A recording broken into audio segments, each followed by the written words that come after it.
Chapter 3. Misfire.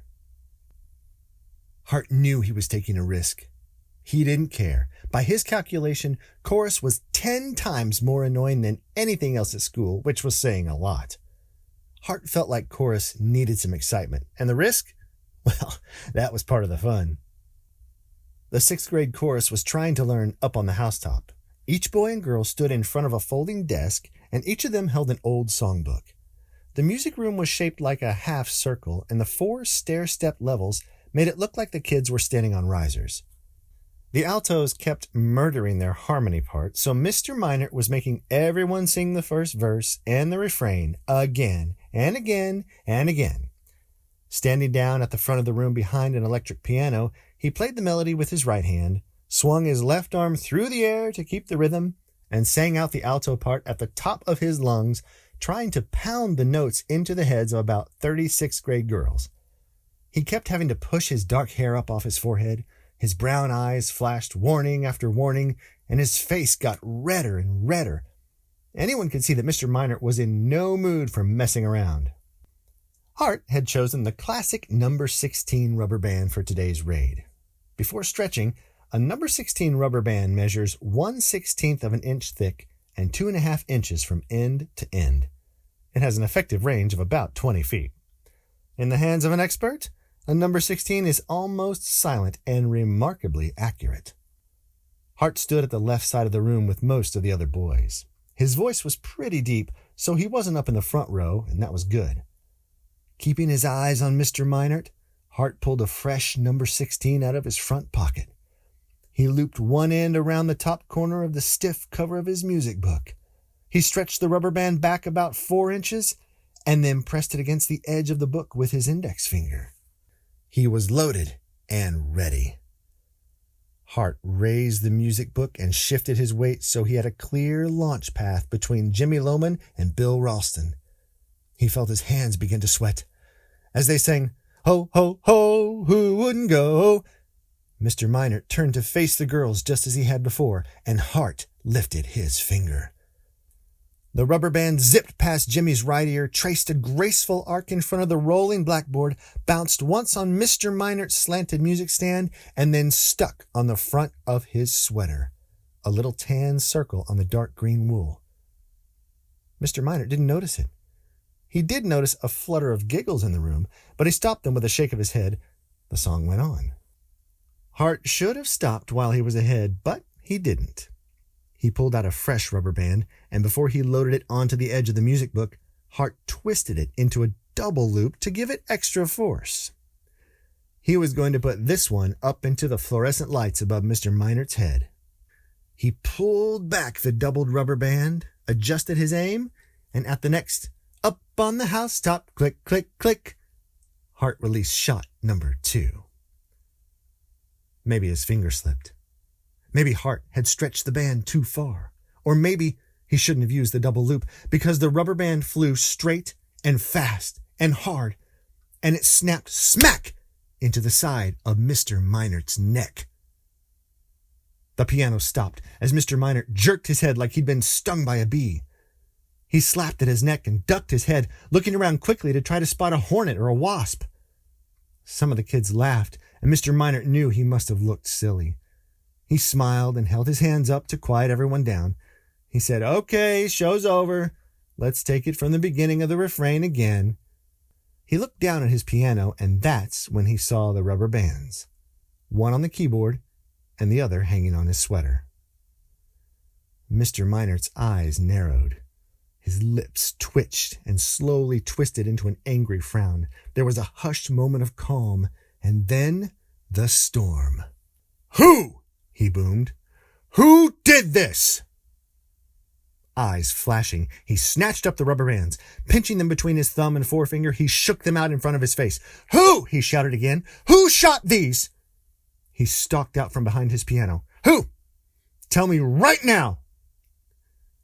A man who gets hopping mad, who gets so angry that he sputters and spits and stomps around, all red in the face with his eyes bugging out and his teeth showing.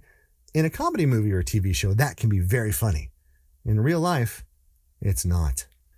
Realizing that the shots must have come from his right, Mr. Minert spun to face the boys. "Now!" he bellowed.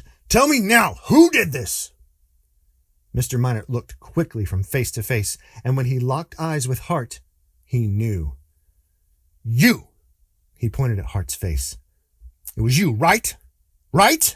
Answer me!" Hart couldn't think. He'd never seen a teacher this angry before. All his coolness melted. Hart gave a little guilty nod. In a flash, Mr. Minert had hold of Hart's arm, steering him toward the door. They were out of the room and down the hall to the office in 15 seconds. The man walked so fast, Hart had to trot to keep from being dragged along. Breathing hard, Mr. Minert's face was still twisted with anger. Through clenched teeth, he kept saying, "Very funny, very funny." The door to the principal's office was closed, and Mr. Minert knocked and pushed it open in one move. Mr. Richards looked up from the papers on his desk as Mr. Minert shouted, This young man thought it would be funny to shoot me in the neck with a rubber band." The principal looked from Mr. Minert's bright red face to Hart's pale one. He nodded at Mr. Minert and said, "You can let go of his arm. He's not going to run away." Mr. Minert dropped Hart's arm. Then he held up a rubber band and said, "This is the one that hit me in the neck." Mr. Richards looked at Hart. "Is that right, Hart? Did you shoot that rubber band?" Hart gulped and found his voice. I did shoot it, but I wasn't aiming at him, honest. And I'm sorry, I was aiming way above him at the lights, really." "Oh, sure," said Mr. Minert, shouting again, "and it just happens to hit me right in the neck." Holding up the other rubber band, he said, "And what about this one, the one that stuck on my sweater?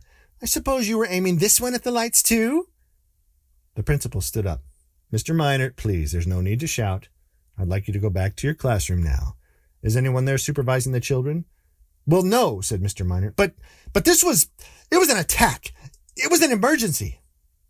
Mr. Richards nodded. "I understand what you're saying, and we'll get it all sorted out. But you need to get back to your classroom. I'll deal with Hart." Mr. Minert turned, gave Hart a last angry look, and stomped out of the office. Mr. Richards sat back down in his chair. Hart looked across the desk at him. "Really, I didn't mean to hit him. And that first shot, I aimed it at his music stand, and then the rubber band bounced onto his sweater. It just bounced. That's the way it happened, I swear. I wasn't trying to hit anybody."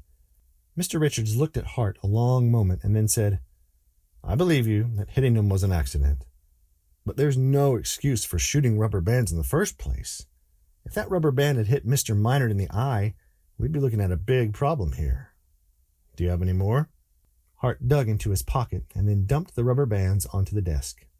"How about in your locker?" Hart shook his head. "No, that's all I have." Mr. Richards said, "I'm keeping you after school today and tomorrow. Come here to the office, and I expect you to bring homework or a book to read. Is that clear?" Hart nodded. Then he said, "Can I call my mom? She doesn't get home until a half hour after I do, and she doesn't like my little sister to be alone after school." Mr. Richards glanced at his watch. I see. In that case, you can serve your detention starting tomorrow. Tell your parents that you'll be staying after school for 1 hour both tomorrow and Friday, and tell them why. And no more rubber bands at school, understood?" Hart nodded. Then he said, So I can go now?" Mr. Richards nodded. "Yes, you may go." Hart left the principal's office, but as he reached the door to the hallway, Mr. Richards called, "Wait a second, Hart." Hart stopped and turned back. Mr. Richards said, "Did you leave any belongings in the music room?" Hart shook his head. "No, my book bag's in my locker." Mr. Richards pointed at the long bench against the wall of the main office. "Then I want you to sit right there until this period is over." Hart said, "Okay," and he walked over and sat down. After Mr. Richards shut his door, Hart turned and looked up over his shoulder until he could see the clock above him. It was 1:44. That meant he had 9 minutes to wait and think. At first, all Hart could think about was the crazed, angry look on Mr. Minert's face. The guy had totally flipped out. Considering everything, Hart felt like he'd gotten off easy, and he felt like Mr. Richards was a pretty good guy. He felt like the principal had saved him from Mr. Minert. The principal was smart, too, because Hart understood why the man had told him to wait in the office until the period was over. Mr. Richards didn't think it would be a good idea for Hart and Mr. Minert to be in the same room again, at least not right away, and Hart agreed. completely.